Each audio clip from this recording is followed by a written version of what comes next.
Welcome to MITRE Media and municipalbonds.com. Today's webinar is titled Municipal Bonds, Providing Certainty in an Uncertain World. Learn how COVID-19 has impacted this asset class. Our presenter today, David Lesh, has specialized in fixed income trading for the last 24 years, covering all areas of the bond markets. With over 60 years of collective experience in the fixed income markets, the DRL Group is one of the leaders in providing high quality investments to both retail and institutional accounts. We're glad you joined us for the informative look back over the last 90 days and how it's impacted the high-grade muni markets. And I'm pleased to introduce David Lesh, owner of the DRL Group. Thanks, Matt. That really worked well. Very well. Thank you. And I wish everybody well out there. I hope everybody is safe and healthy. That's really the main thing. We specialize, like Matt said, in high-grade bonds, primarily AA rated insured muni paper. We've been doing this since 1994 and have traded through all types of markets. I've got some graphs, so I'm going to put it up in a second. But if there's any questions after, there's some questions that we've selected. If your question doesn't get answered, feel free to email me or email us and give us a call. But anyway, I hope everybody is definitely well. I'm going to share my screen and see if we can get this going and go from there. Obviously, this is a Zoom program, so we'll do the best job we can. So hopefully you guys can see that. So that's who we are. It's our contact info below, and we're located right outside of Houston. That slide there is for compliance reasons. Feel free to record the presentation if you wish, and the presentation will be on our website after we're finished as well. And I want to thank Matt and Camille for putting this together as well. So that's really who we are. We've been doing this since 1994. We specialize really in the bond market. We do some corporates, but most of our activity is in the high-grade municipal space. We are classified as a dealer, which effectively means that we buy and sell securities, and our counterparties are normally JP Morgan, Goldman Sachs, Merrill Lynch, TD Ameritrade, those kind of guys. We have retail accounts, high net worth retail accounts that we deal with, and those retail accounts rely upon us to help them manage their municipal bonds section or portion of their portfolio. What we have found is that most of our retail accounts use us for their municipal bonds, and about 45 to 55% of their investable assets by taking polls are with us, and we specialize, like I said, in high-grade odd lot type stuff. We've been doing it for about 60 years from combined experience, so we've traded through all types of markets. I'll talk a little bit about the 2008 and 9 and 10 market and how it came across versus COVID. What a difference 90 days makes. If you guys out there buy bonds, you will definitely know that March 22nd was effectively the pinnacle of buying paper. This all started right around March the 5th or so, March the 8th. And the dealer community was really not prepared to see what happened. I really don't think anybody was, quite frankly, but certainly the dealer community was not. We were rocking along for the year. There was a lot of monies that were coming in, both from institutional and from retail, and things looked great. They looked very rosy. They looked good for 2020. We were just coming off a pretty good year in 2019. February was rocking along, and then bam, everything happened. That graph right there that you're looking at, we had two little peaks and valleys, and then all the way to the right, on the far right, that's about where we are now. So you'll see where we've really come down. That's a yield graph. I'm sure for the guys that don't know, yield and price are inverse. So as yield comes down, obviously price goes up. So that's pretty much where we were. What brought us to where we are today is the Fed. Treasury decided that they needed to do something. Mnuchin, Trump, and all of their teams got together. They saw the cracks in the system. They obviously, the equity markets were failing pretty hard. They were making CNBC front page news. But what was really the underlying cracks was the high grade or the fixed income markets, specifically the municipal markets. The municipalities, what was interesting is that municipal bonds historically have been looked at as a normal asset class for safety, and they were looked at as an asset class for risk. A lot of folks out there, dealers and economists, thought that as we went through COVID-19, that obviously sales taxes were going down, HOT tax, which stands for hotel occupancy tax, were going down, stadiums and airports, parking garages, tollways. I mean, the list just goes on and on and on about, you know, the asset class itself and what the asset class looked like in a COVID world.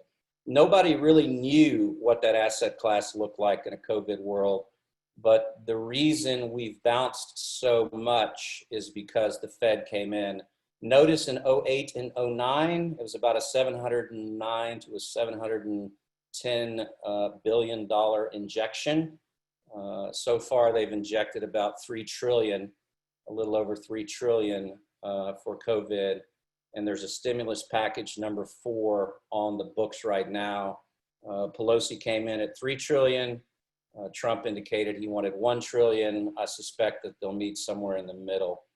That's 2008 and 9 versus now. 2008 and 9, munis traded lower every day. They kind of grinded lower. You know, every day you came in, it was a $99 price, 98 and 5/8, 98 and a half, 98 and a quarter, that kind of thing.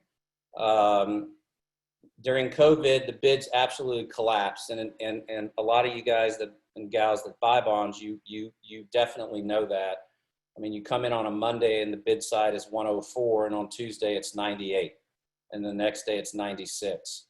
The bids absolutely collapsed, so it was a much different environment. Bids were very few and far between in 08 and 09. That's very applicable to 2020 as well. No one wanted to go long paper, and everybody was kind of running to the hills because of what we just discussed 2 minutes ago. They thought that that was a risk asset. Dealer inventories in 08 and 09 were relatively fairly light, meaning that there was not a lot of inventory out there. Inventory levels, unfortunately, for February, March, April of 2020 were very high. There was a lot of new issuance that was being done in January and February and first week of March. And that new issuance went into the dealer inventory. And a lot of this new issuance, you have to remember, it has an extended settlement date. So if a new issue came at the end of February, and let's say that it had a settlement date of March 22nd, you could sell the securities prior to March 22nd, but they didn't settle prior to March 22nd. So you were somewhat locked into the securities. No one foresaw what was coming, obviously, so people were buying and selling securities, and as people were buying and selling securities, the inventories continued to get bigger than what they were in 08. Retail continued to buy through the downturn in 08 and 09. Retail accounts, at least our retail accounts, recognized that this was a pretty good buying opportunity. Quite honestly, it did get pretty old after a year and a half of seeing prices deteriorate, but everybody it was like the frog in the water kind of thing. Everybody just kind of went with it. And they look back now and look at the buying opportunities and go, that was a pretty good buy.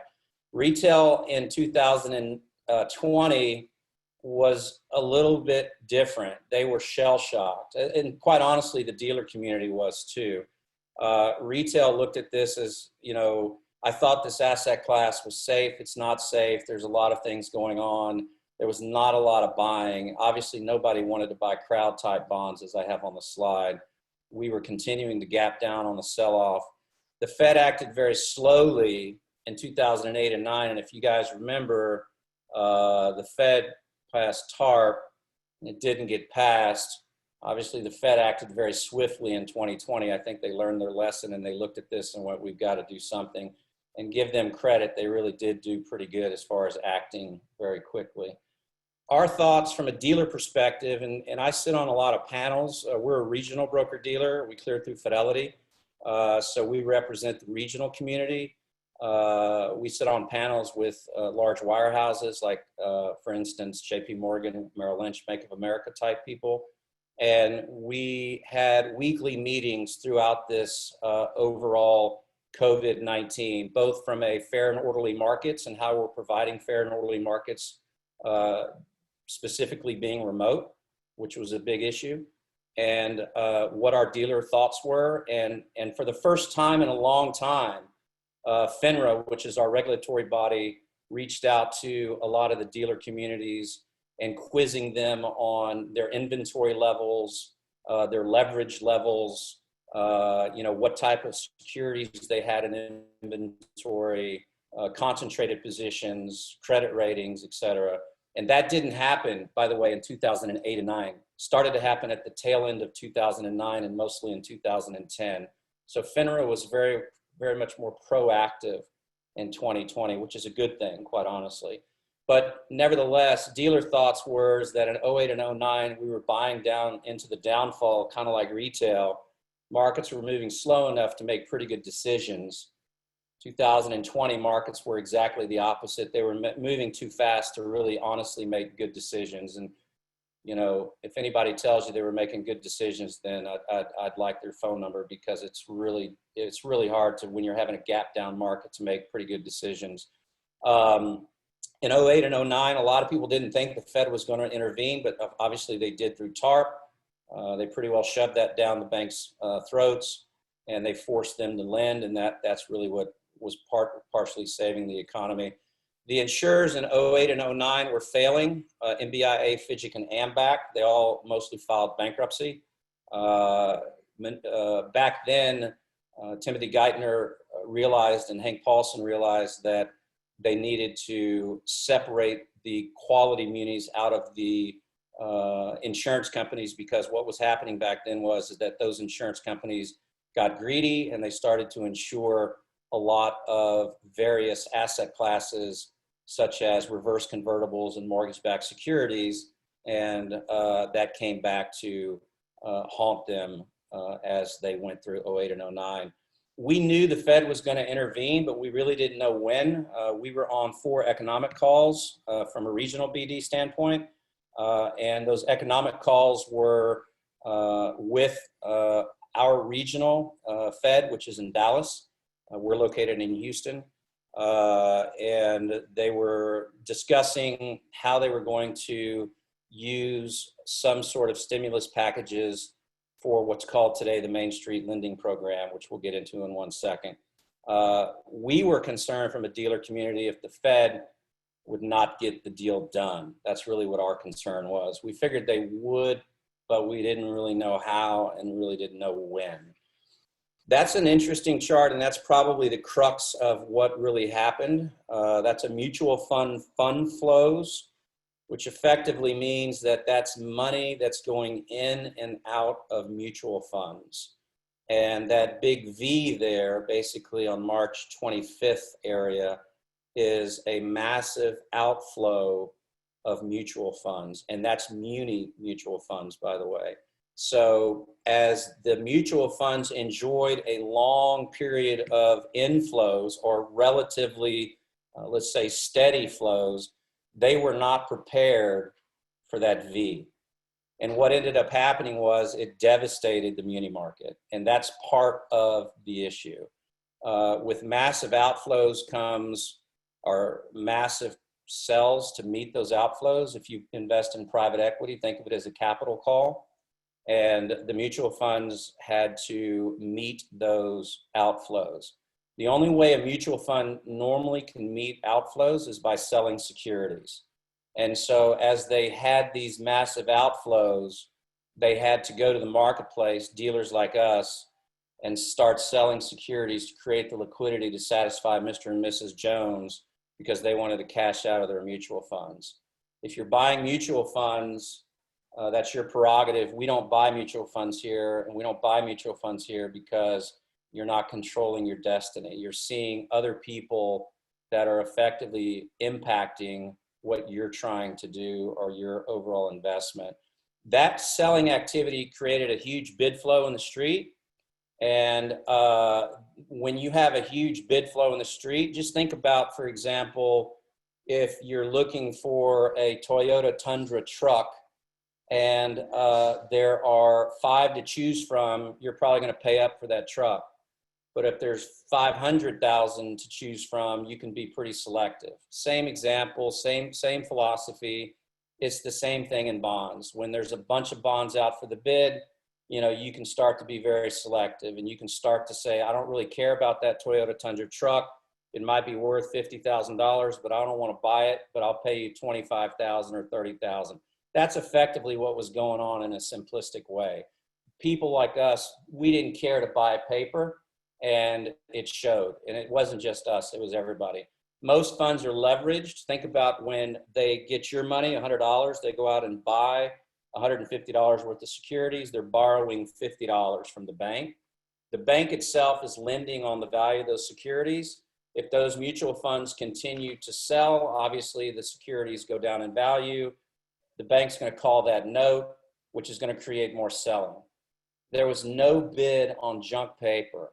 So these mutual funds started to sell or tried to sell below investment grade securities, which are BBB rated, is investment grade. Anything below is what's classified as junk. There was no bid on junk paper. If there was a bid, it was pennies or maybe 15, 20 cents on the dollar. No one wanted that paper. No one wanted to buy that paper, go long that paper. They didn't have any clue as to what that paper was going to look like in 30 days. So the sad part about it is that the reality is that the mutual funds ended up selling the quality paper, and they ended up selling the quality paper because they got a decent bid on that quality paper. So that was a real poor thing that happened. And if you own funds, you might want to check what kind of quality that you have in that fund at this point after they sold to meet net redemptions. Why does the bid flow matter? There were some questions about what bid flow is. Bid flow effectively is just use that Toyota Tundra truck example. I've got 500,000 trucks to choose from. I can be selective. You know, is it 250,000 trucks, 500,000, 10,000?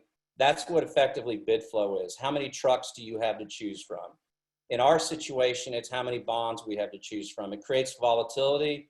We love volatility, not because we make money in volatility. It's because of the fact that it presents better opportunities for the client, and it presents better opportunities for us to buy and sell securities. And that's really what we do. It typically generates higher yields. Just use the truck example again. If you can buy a truck for a lot less, then you're going to get a better yield to maturity.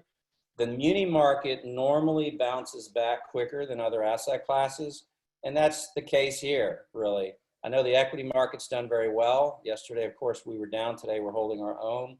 But the muni market has tightened up quite a bit, and there's a graph and a couple of slides that I'll show you. And there's better product flow, giving the opportunity to do diversification for the client.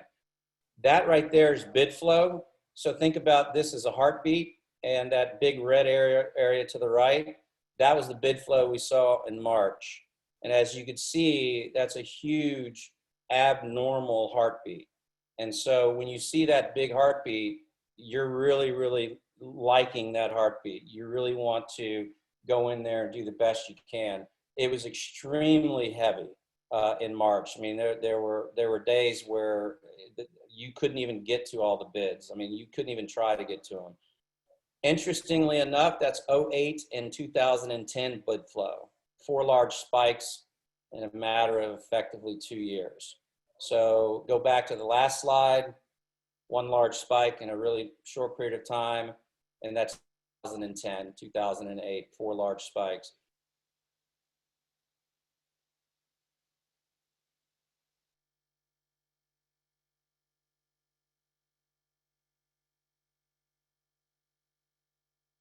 For a few years to be in that. We believe there's some room left in the trade. That that overall area to the right, we believe that there is some room left in the trade from the standpoint of yield left to buy here. COVID-19, that's March. Obviously, that's pretty self-explanatory. We are definitely buyers, and we've been buyers. We've been buyers since COVID. Honestly, we didn't know where it was going to stop. I don't want to pretend that we saw the future, and I'm not going to pretend that, but we kept buying all the way down, and we've been buying since then too. And obviously it's worked out so far. That's the Fed dot plot. That's a fancy word of saying, what do you think the Fed is going to do? Powell indicated already that he's going to leave interest rates alone through 2023. I'm not going to go out that far. We're telling our clients 2021. We're not going to try to predict what's going to happen in 22 or 23. We read what's called the beige book, which is the beige book is effectively what they believe rates are going to do and how they're going to address them. And it's very clear that they're not going to move interest rates for the rest of this year, and very clear that they're not going to move rates in 2021. What that means for munis is that munis should continue to improve and should continue to move up, hence that slide right there. So with the dot plot continuing to say, hey, we're not moving it, we believe that there's some room left in the trade, meaning that there's some good buys out there. Muni bond insurance, we buy usually insured paper. Our breakdown is about 85% of our transactions are AA rated, and about 80% of those are going to be insured.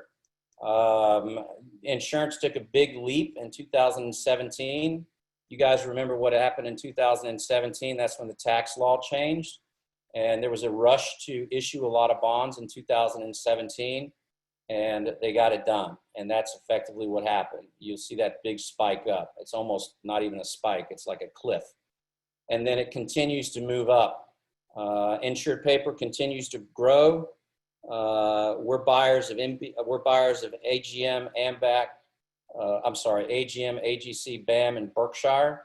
We're not buyers of MBIA, FIGIC, and AMBAC. They have very low claims paying ability, and we do not buy those bonds because of the fact of that reason. Stimulus packages really help the insurance companies. If you think about it, I mean, if you have a stimulus package out there for Main Street lending, which is about $1 billion, it's about $1.8 billion to be exact, and stimulus package number 2 and stimulus package number 3. That Main Street lending program is going to be used for bonds like MTA, which is Metropolitan Transit Authority, or for where I sit here right now in Houston, Bush Intercontinental Airport, Denver International Airport, Chicago, stadiums around the country, convention centers. They're not going to tell you who they're going to lend money to, they meaning the Fed, because obviously for reasons that they don't want you to go out and buy a bunch of bonds prior to the lend. But you can be reasonably assured that the Fed is going to come in and that the money's already there. It's sitting there. They've already started the lend. Illinois has already received money. Chicago's received money. Several stadiums have received money. The money's there, and they're going to lend that money to these municipalities. Why do the insurance companies benefit? Is because of the fact that they're not going to tap the reserves, and they're not going to tap, the municipalities aren't going to tap the insurance. So insurance is a win-win situation on this deal. Treasury is doing everything they can to limit the carnage for this stuff. Insurance companies, there were times, if you look at AGM and AGC stock, just to pull a graph, you'll see kind of it really followed the municipal bonds in March. A lot of people feel very comfortable now with municipalities and with insurance. The Main Street lending program simply gave confidence to the overall market. That's really all it did, and that's what we need. I mentioned earlier a yield curve. That's the yield curve right there. So you can see the bottom is the current curve, the middle is June of 19, the top is March 23rd, 2020. So if you do your math there, you can effectively say that we've gone on the short end, which was ridiculous, at 3%, down to basically 1/4 of 1 point. You can go out long and say, okay, we traded at a 4%, which was ridiculous, down to call it a 225 to a 250. So we've tightened significantly in a very, very short period of time. And that's a yield curve that we look at daily. And that kind of goes back to the first slide, what a difference 90 days makes. I mean, it is amazing how much we've tightened. That goes back to that slide right there. How did the Fed impact it? It gave everybody confidence. And so when you get everybody confidence, you're going to see that yield curve tighten up. We think yields will continue to tighten. Supply levels are low. What's interesting is that the new issue market right now, which we buy quite a bit of, there's a lot of new issuance that are issuing bonds for, say, 1/2 of 1 point for, say, 1 year. And it's really interesting because they're betting that yields are going to go down, which is quite interesting. During the COVID, new issue market was shut down. We were shut down for basically 2.5 months. On occasion, there were some issues being done, but for the most part, they were shut down. We started to see new issuance come out, but with lower quality and coupons. Most new issues today are oversubscribed 3 to 5 times to 1. We bid on 6 new issues today. We got about 40% of our allocation, and most of these new issues are oversubscribed today between 5 and 8 times to 1. And by the way, most of them are being bumped, which means that the yields are going down. Large municipalities that I mentioned before, they're issuing very short and low coupon stuff. At the end of the day, their FA, which stands for financial advisor to the municipality, is betting that rates are going down. So if you're holding out for rates and you're saying, okay, I think rates are going to be higher in 2 years from now, you might want to be careful about that thought. Stimulus packages are giving a lot of buyers confidence to the municipalities and to the municipal bonds, and the municipalities will definitely take advantage of the lending program. That was the last jobs numbers report. Very good for munis. I know it's hard to say that with all these people out of work, but at the end of the day, munis are going to rebound based upon the fact that people are going to get back to work, get back into their offices, go out to bars and restaurants. Sales taxes are going to go up. You know, as we see a little bit of jobs number increase, just a little bit, it's going to help munis for sure. We really believe that that is going to continue as far as jobs numbers, not to any drastic concern, but you know, as far as the actual munis continue to move up. What are challenges? Obviously yield. You know, a lot of folks that we had challenges with, it was like, you know, can you bring me more 4% like you brought me in March? I mean, the reality is no. Can you bring me 3.5? No, I really can't. Can you bring me 3? Well, maybe. So, you know, keep in mind, AA rated high grade stuff, you know, it's hard to meet the expectations. We bought a bunch in March and April. That market has now moved on. We're still buying, as I said, but you know, the yield environment, if you think yields are moving up, as I said earlier, you might want to rethink that. I'm not predicting they're moving down. I do believe they will, but you can make your own assessment. COVID-19, I'm sitting in Houston, Texas right now. We're going through another seem like a wave. Our Governor Abbott, which is our governor, started opening up our state in May. And it seems like it is getting worse day by day. Yesterday, I believe we had 5,000 cases or a little more. That's a concern. It's a concern in the dealer community. We don't believe that it's going to make that big of an impact on munis because of all these stimulus packages that have been passed, but it is definitely a concern. It's more of a concern, I can tell you, on the equity side than the muni side, and it's more of a concern on the corporate side. Equity and high yield corporate traders are extremely concerned in this environment. A lot of people are saying that there's froth in that market right now. I'm not going to speculate on that or comment because that's not really what we do. Interest rate risk, you know, when do we think rates are going to go up? I mean, we've already concluded it's not going to go up through 21. I mean, are they going to go up in 25? I really don't know. Are they going to go up in 30? Who knows? I mean, we have no idea. We didn't see COVID-19 coming. So, you know, you look at your portfolio and go, okay, if I buy now versus later, how much more yield do I need to make up what I missed out on because I chose not to buy today? It's very important. Do the math. I think you'll be surprised. Staying disciplined. You really need to, as a bond buyer, stay disciplined. As a dealer, obviously, we stay disciplined as well. We really try to stick with very specific asset classes. And overall supply will continue to diminish. There won't be a lot of supply from the standpoint of new issuance. From a typical transaction chain, that's your typical transaction chain. Keep in mind, we're a dealer. That is not our transaction chain. A trading desk will go long the bonds. The broker will mark them up to the client. Trading desk will use some sort of a markup as well for the risk, which they're definitely entitled to, and also the broker as well. So there's no problems there. That's our transaction chain. We are effectively interfacing with the street. We work off of a markup. We are not an RIA, which stands for Registered Investment Advisor. We do not charge our clients fees. We give them the yield based upon our markup in the trade itself. You know, a lot of our people talk about, you know, what percentage do you need in your account from a volatility standpoint? We think that you need to answer that question. If you've made your money and you don't want to lose it, high-grade munis are your answer. How much private equity do you own? We find a lot of our accounts do own private equity. How much, you know, what's the liquidity of that private equity?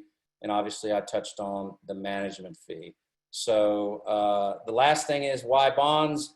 Mitigates volatility, it provides liquidity, it builds a stable income stream, and munis can also be used as a trading vehicle. So from a trading vehicle standpoint, keep in mind we're dealers. That's about all I have on my presentation. I wanted to try to keep it at 30 minutes because I want to respect everybody's time. I selected a couple of interesting questions, and I wasn't biased. I really wanted to try to get the broad spectrum. One of the questions was, very few bonds of decent quality seem to be available these days for individual investors. Is this situation likely to continue? The reality is that, you know, what defines very few bonds of decent quality? And I don't know really what that means to this particular person. Our quality criteria is certainly nothing less than A-rated. And as I said, AA rated is preferred. And there's quite a few bonds out there that are that quality. The real question is that quality giving you enough yield to purchase? And that quality right now trades roughly at about a 2 to a 220 to the call, say in 5 years or so, and kicks to roughly about a 325 to a 375 to maturity. And the maturity, say, is 20 years out, 25 years out. Non-AMT, AA rated, insured by AGM, AGC, BAM. That's what we're buying, and that's what we focus on. So the answer to that question is absolutely, there's quite a few decent quality bonds out there, but again, it deals with what your expectations are on yield, and you're not going to fabricate the bonds. It is what it is. The second question, which individual municipal bond issuers are undervalued and overvalued? So undervalued, we're actually big in Illinois, Chicago, and we do have quite a bit of insured Puerto Rico, not uninsured Puerto Rico, but insured Puerto Rico. We like Illinois. We like Illinois GOs. We buy quite a bit of those. We like Chicago. We do like airports as well. Those sectors are definitely undervalued. Usually airports, if you're buying an airport and you want to question, ask about how much days cash on hand does that airport have. Most airports have between 300 and 600 days of cash on hand. If there's days cash on hand less than 300, then you might want to question that. Even if the airports are insured, we try to keep everything at 350 days or more here at our shop. We don't want to buy anything less than 350 days cash on hand. And that cash on hand is exactly what you think it is. Overvalued, probably short-term pre-re's are overvalued. If you've got a lot of short stuff in your account, short stuff, say 5 years and maybe between, say 2 and 5, probably look to get a bid on that stuff. In addition to that, very low coupons, say 3%, 3.25, maybe 3.5 at the max. That stuff's trading very, very rich right now because there's no product out there. The bid side's probably going to be between 105 and 108. That's actually a very attractive dollar price in this market because a lot of stuff is trading at like 110 to 120. So if you've got a retail buyer out there looking for a specific type dollar price, That's why those 3-handle coupons are very attractive. And if you've got that stuff in your account, you might want to kind of lighten the load just a little bit. How safe are individual New Jersey municipal bonds? I mean, we do buy Jersey bonds. We don't buy uninsured Jersey bonds. We try to keep it water and sewer, just like we do with New York City and New York State. If you're buying water and sewer Jersey bonds, and I realize this question probably came from somebody in Jersey because he's looking for tax exempt status for the state. We're only sticking with water and sewer type stuff there. I mentioned New York. If we're going to talk about New Jersey, we are buying MTAs. MTA stands again for Metropolitan Transit Authority, the insured AA rated paper. They just did a bond issue, $850 million 2 weeks ago. It was oversubscribed 8.5 times to 1.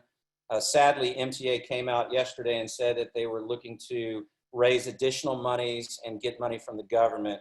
They're going to need additional capital to continue their operations. I believe that the government will fund MTA. We're buying insured MTAs as well. You can pull some value out of that. What are your comments on pre-refunded bonds? We've already addressed that. Pre-refunded bonds, you might want to look at that stuff to say, hey, look, if I can get a good bid on this stuff and go out a little further, I kind of think if you think rates are going to go lower or stay steady, probably best to sell that and go out a little further to lock in yields. Does it look like municipal bonds will be paying higher interest rates with the shortfall in states and local governments? It's an interesting question. The answer is probably not. I know that's kind of a shocker, but the reality is that everything we've talked about on this presentation for the last 40 minutes points to municipalities getting money. This COVID-19, we will get it solved. I feel very confident about that. I know everybody else does too. We're a smart society, and there's a lot smarter people out there than me, and they're going to get this thing figured out. So we're going to get back to work. I don't know when, and I'm not going to predict when, but I don't think municipal bonds will be paying higher interest rates anytime soon. 5 years from now, who knows? But anytime soon, 1 or 2 or 3 years, I would be very, very shocked if that was the case. State shortfalls in budgetary items, California, Illinois, New Jersey, New York.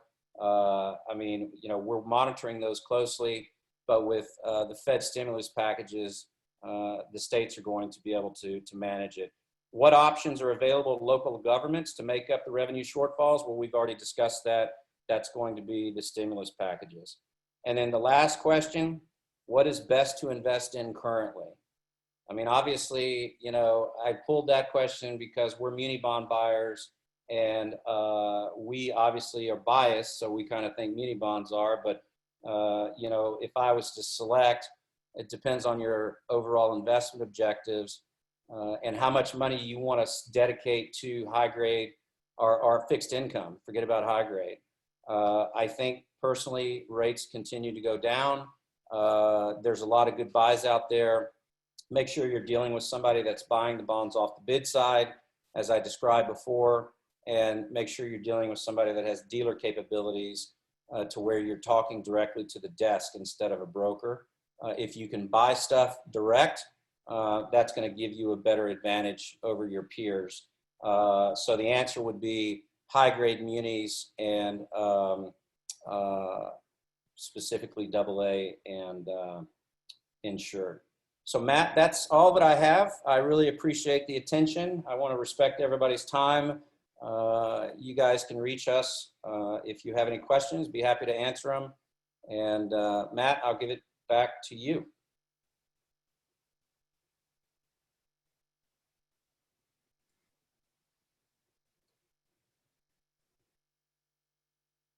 So if Matt's not there, which it seems like he is muted, we will end the presentation. And I wish everybody a good day and safe, healthy, prosperous rest of the new year. Matt, I see you unmute. I just want to thank everybody for attending. If you have any questions, you have David's contact information. Thanks, everybody. And thank you very much. Y'all have a great day. Enjoy the rest of your week. Happy 4th of July. Bye now.